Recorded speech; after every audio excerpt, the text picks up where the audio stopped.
Hey, this is Corey from Woodcraft. This is take like 50. I'm having a hard time saying what I want to say, and so I'm just gonna go for it, and you're either gonna get it or you're not. But this is important to me. This is something that I focus on. This is something that I care about, and I really hope that I can help you guys view things in a different light so that you guys are better prepared and better ready and can handle things a lot better after this video than you could before. And the thing we're going to talk about is an emergency situation versus survival situation. And me personally, I try to keep myself in a comfortable situation. And so, how do I distinguish the difference between the three? Well, right now I am in a comfortable situation, meaning I have an infinite amount of choices with good decisions attached to them, right? I can make a video, I can run to McDonald's, I can make myself a sandwich, I can watch a movie, I can surf the internet, I can run to Walmart. Like, there's a bunch of things that I can do right now, and nothing bad will happen based on any of them. Okay? And so I am in a comfortable situation right now because of the choices and the options that are presented to me with no immediate harm or danger involved whatsoever. Okay?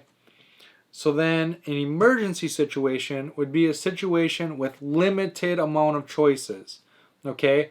And the choices are based on the outcome of the decision. Like, if I make a decision, is that decision going to lead to something good or something bad? Because in my opinion, in my perspective, in my way of thinking, if a decision is going to lead to something bad, it's not a choice. It's off the table. It's a non-discussion. There's no point in even thinking about it because it's going to lead to something negative. We're constantly trying to move forward. We're constantly trying to survive. We're constantly trying to better ourselves. We're trying to always be in a better situation than we were previously. Okay? We're trying to always focus on getting back to that comfort and that comfortable situation. Right? Comfortable situation, that's where we try to be.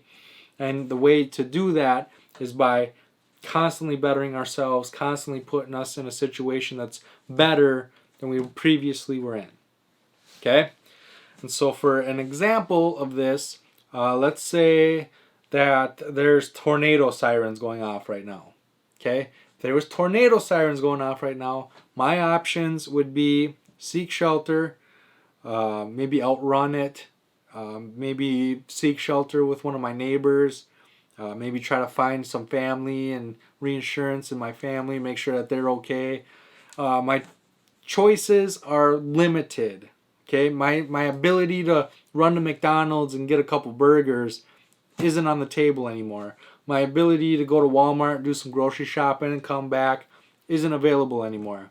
The band Rush, they probably said it the best when they said, if you choose not to decide, you still have made a choice. And so again, if that tornado siren goes off and I choose to do nothing, that means that decision, maybe the weather's not that bad and the sirens were a hoax or they just messed up. Maybe there is a tornado right outside my window, and if I choose to do nothing, my family and myself could get severely hurt. We could lose our lives. Bad things could happen if I choose to do nothing. On the flip side of that, maybe choosing to do nothing is the best option. An example of that would be if I'm in the woods and I fall and I break my leg. Okay?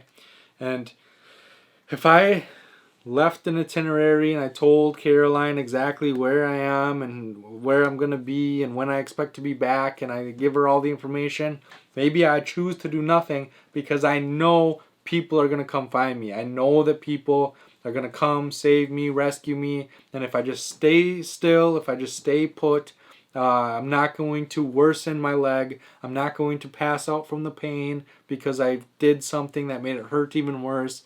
Maybe doing nothing is the best decision that leads to the best outcome.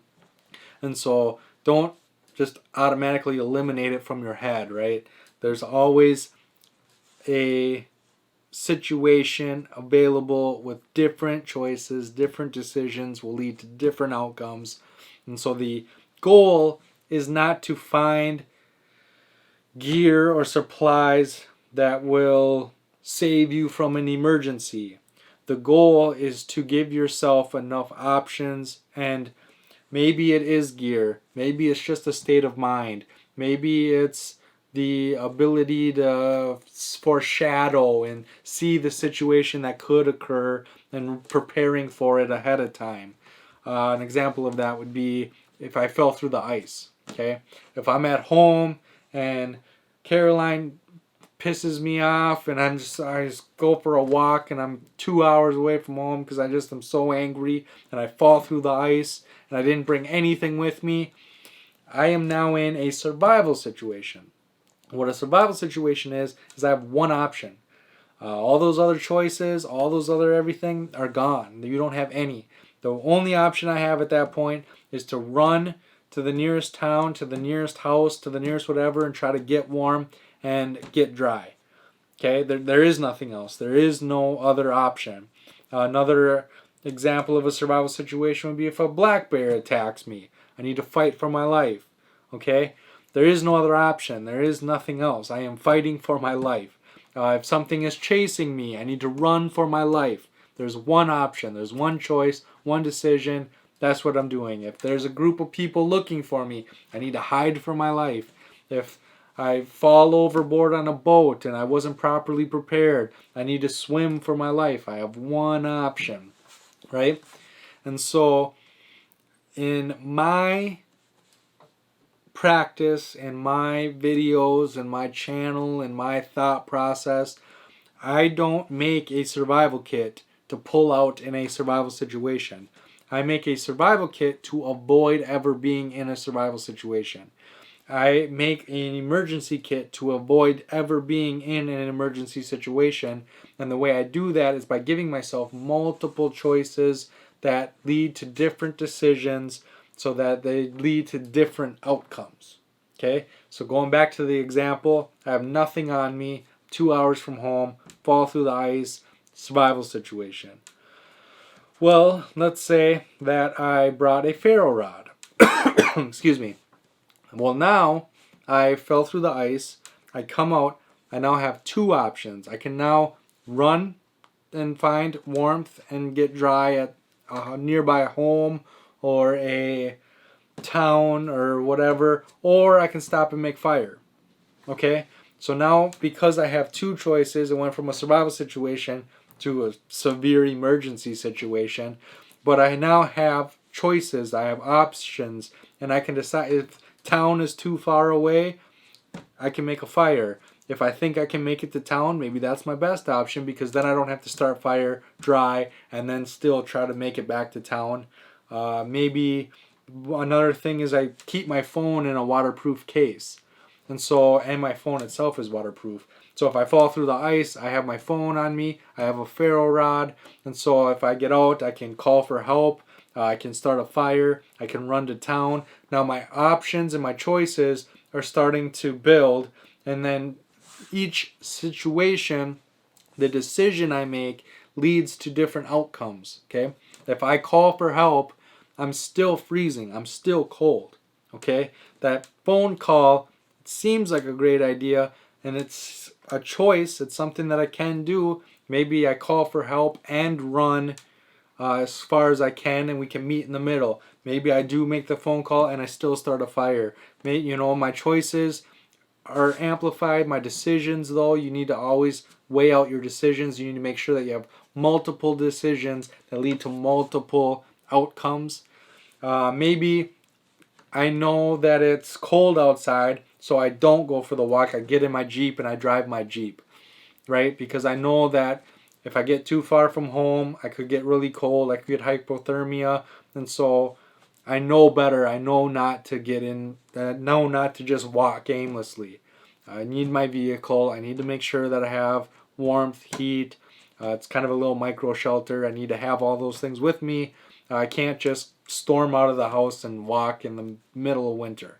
Okay? So now my choices are starting to add up. My decisions are starting to have multiple different outcomes. And so now my situation is better and better and better and better, not because of the gear that I have, right? If I fall through the ice, a large knife isn't going to help me any. If I fall through the ice, a tourniquet isn't going to help me any. It's because of the foreshadowing and knowing that situation and what it presents and how to maximize my gear, my knowledge, my situation for the most amount of choices. Okay? I know this is getting confusing, but this is exactly how I picture everything. If a tornado ripped my house off its foundation and threw it across town, in my shelter where I would bunker down, I have a tent, I have food, I have a stainless steel cup and mug. I have the ability to cook, I have the ability to make a tent shelter. I have all these things so that my choice, my option is, instead of being at home, I can just camp out in my yard, right? Because my yard is still going to exist. Even if my house doesn't, even if everything goes away, I can still camp. I can still cook and do what I need to do. I have a 7-gallon jug of water. I have bottled water. I have options. I have cleaning supplies. I have hygiene items. I have the ability to take care of multiple things, and I might not need some of it. Some of them might just be dead choices, but they're still choices. They're still options. They still are relevant, and I can still ladder those choices to get myself back to a comfortable situation.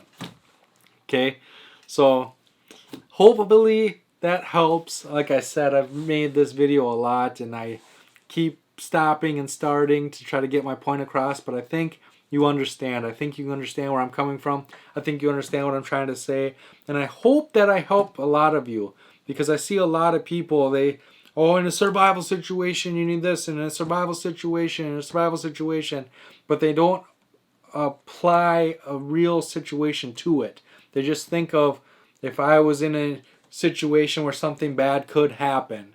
Well, if that's your idea of a survival situation, that means driving to work is a survival situation, because you could get hit by another car. Your tire could pop and you could ram into a telephone pole. There's a lot of bad things that can happen to you on your way to work that could end your life, and so that, in theory, would be a survival situation to you. Or for me, it's not a survival situation, because I can choose to stop driving. I can choose to pull over. I can choose to, if I hear a sound, I can choose to call a tow truck. I have lots of options on my way to work. I don't have to go to work. I can call in from my Jeep and say, hey, I'm not going to make it in today. I don't feel like my vehicle is safe to make it there. I don't feel like I have chest pains, and I don't feel like I'm safe to drive because of my illness. There's a lot of choices that I can make inside my vehicle going to work that will eliminate me from being in a survival situation and or emergency situation. And that's the way that I like to keep it. I like to make sure that I have all the choices, and so that I can stay as comfortable as possible and make more choices, more options available to me that lead to positive outcomes. So with that being said, make sure to leave any knowledge or questions in that comment section. I know you're probably going to have a ton of questions for me. I'm ready to answer every single one of them, and I cannot wait to see you in the next video.